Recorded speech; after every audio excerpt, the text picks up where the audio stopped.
Sup Thinkers, balik lagi bareng gue Sultan Raffi, tentuin konten bola Sal. Kali ini gue mau membahas Persib Bandung yang di 3 match sebelumnya hanya bermain imbang. Pertama melawan Bali United berakhir imbang 2-2, kemudian melawan Borneo FC dan juga Persikabo bermain imbang 0-0. Ada pandangan Persib, kenapa Persib sangat sulit sekali mencetak gol sehingga hanya bisa bermain imbang atau remis. Kita lihat dulu dari match melawan Bali United, di mana Persib bermain imbang 2-2. Persib tertinggal lebih dahulu melalui gol Ilyas Spasojevic. Gol itu menurut gue benar-benar kelas sih, dimana Spaso sangat pintar sekali mendapatkan posisi, dimana ia tahu bahwa bola pasti akan menghampiri dia, sehingga ketika ia mendapatkan bola dari Rizky Pelu, ia tinggal menyodorkan dengan sangat mudah sekali. Skor berubah 1-0 untuk Bali United. Pertandingan seakan-akan berubah di babak pertama ketika Bali United bermain dengan 10 pemain, yaitu kartu merah dari Leonard Tupamahu yang melanggar Febri Haryadi. Itu menurut gue jelas sekali sih profesional foul, di mana Leo merupakan orang terakhir sehingga dia sangat layak diganjar kartu merah. Persib berhasil memegang kendali pertandingan, di mana gol akhirnya pun tercipta dari situasi Febri Haryadi yang memberikan umpan pada Beckham Putra.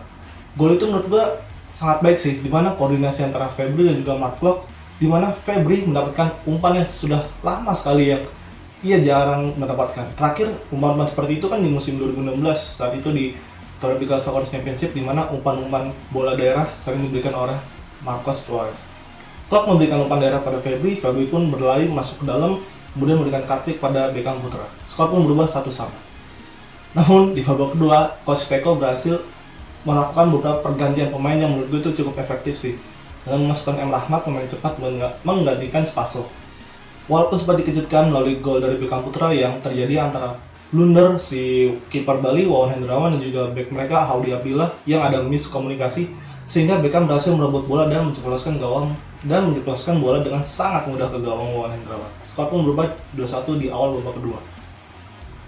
Namun Bali ini memiliki senjata rahasia, yaitu pemain asing baru mereka, yaitu Eber Besa.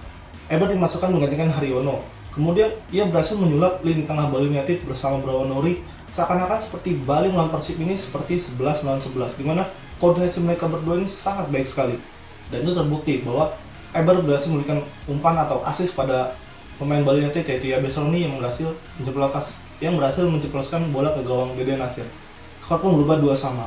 Menurut gua gol itu sebenarnya bisa diantisipasi ya, asal back Persib, terutama back kiri Persib saat itu Ardi Idrus lebih sigap untuk memarking Yabes, dan juga Deden positioningnya bisa lebih baik lagi. Namun skor pun sudah terjadi 2-2, dan ya menurut gua tidak apa-apa sih imbang pertama di match ketiga. Namun di match selanjutnya melawan Borneo, lagi-lagi Persib bermain imbang, kali ini dengan skor 0-0. Persib sangat kesulitan mencetak gol, apalagi Borneo ini bermain sangat bertahan kalau menurut gue. Mereka hanya mengandalkan sedikit counter attack, sehingga Persib pun sangat kesulitan untuk membuka ruang untuk masuk ke dalam lini pertahanan Borneo. Persib ini kan nggak punya playmaker ya. Kalau Mark Klok sama Rashid ini tipe gelandang yang bertahan, atau si Rashid ini bisa jadi box to box. Namun Beckham Putra pun menurut gue masih terlalu dini sih untuk bermain sebagai starter. Karena apa? Ya karena pertama pengalamannya belum banyak dan juga stamina-nya belum begitu baik. Apalagi kalau di sayap-sayap Persib ini menurut gue cukup mati sih. Dimana Esteban dan Febri ini sangat tidak berfungsi sebagaimananya, terutama Febri di kanan. Febri ini performanya sangat inkonsistensi sih dari musim ke musim. Kadang bagus, kadang jelek, naik turun terus. Nah, Febri menurut gue ini seperti terlalu di zona nyamannya dia sih. Karena apa? Karena ya dia sudah nyaman sekali bermain di Bandung, sering pemain inti, gaji gede ya, apalagi yang mau dikejar. Nah, setelah itu Persib pun terus berusaha, namun lagi-lagi sangat kesulitan untuk memasuki area pertahanan Borneo. Persib memiliki satu peluang yang gue catat, yaitu peluang dari Wander Luiz, di mana Febri berhasil memberikan umpan cutback ke dalam, kemudian Wander, gue belum ngerti ya, finishingnya benar-benar jelek banget. Nggak kayak biasanya, tendangannya sangat melambung tinggi jauh ke atas, jadi ya bagaimana ini. Next melawan Persikabo, lagi-lagi skor pun 0-0, dimana Persikabo ini bermain lebih terbuka, sehingga Persib pun memiliki banyak ruang untuk masuk ke dalam. Namun lagi-lagi finishingnya benar-benar jelek banget, parah banget.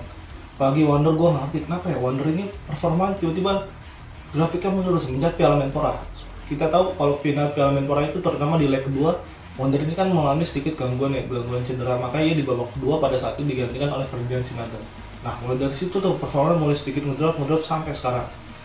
Dimana ia berhasil menyelamatkan gawang Persikabo dan melakukan banyak sekali save penting, terutama saat one on one melawan Febri Haryadi. Menurut gue itu peluang yang udah bisa layak sekali untuk gol, namun lah itulah, kiper kadang kalau lagi bagus ya bisa bagus. Persib pun setelah itu seperti terlihatkan frustasi. Itu terlihat di babak kedua di mana banyak sekali syuting nggak jelas dari Mark Klok, dari Wander, bola belum nyampe kotak udah di syuting sana, syuting sini.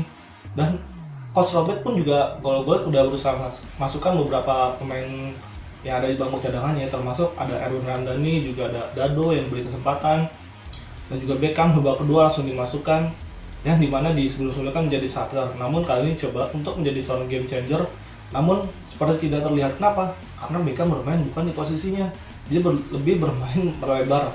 Pokoknya kalau gue lihat babak kedua dari match Chicago, Borneo, dan Bali itu formasi mulai agak gak sesuai sih, dimana Beckham sering main melebar ke kanan, kemudian Wander kadang ke kanan, kalau ada Castillion pas lawan Bali United, pas lawan Persikabo apalagi sih, udah Beckham di kanan, terus Mark Klok udah nggak tahu kemana karena ada Dado kan sama Rashid, jadi Mark Klok udah bener free load tuh, kemana aja muter-muter dari jelajahnya tinggi. Dan itu ada juga satu peluang Mark Klok dimana tendangannya masih tipis sekali, dimana emang style dia sih itu bola-bola melengkung, namun masih belum bisa masuk.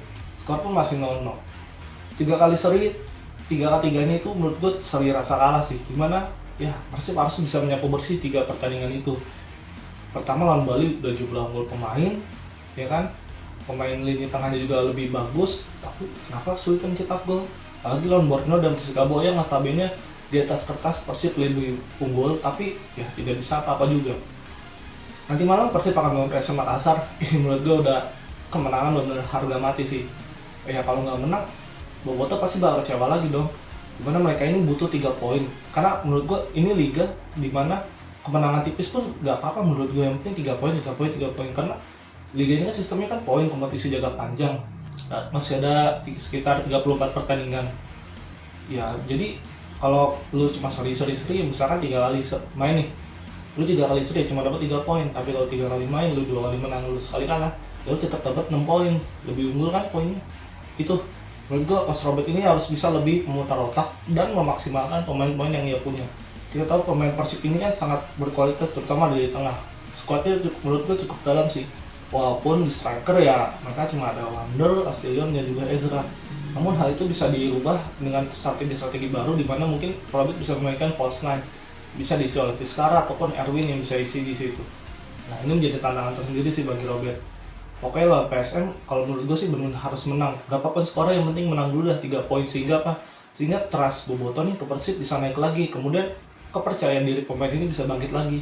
Apalagi nantinya Persib bakal kehilangan di Kuipers yang akumulasi kartu, serta kemungkinan Iqbal Nevo juga absen karena kan dipanggil timnas. Itu menurut gue menjadi tantangan tersendiri sih. Lini pertahanan dan juga di depan. Apakah Persib mampu mengalahkan Makassar nanti? Kita lihat. Sekian dari Ngapikir Tim, sampai ketemu lagi di konten bola saat berikutnya.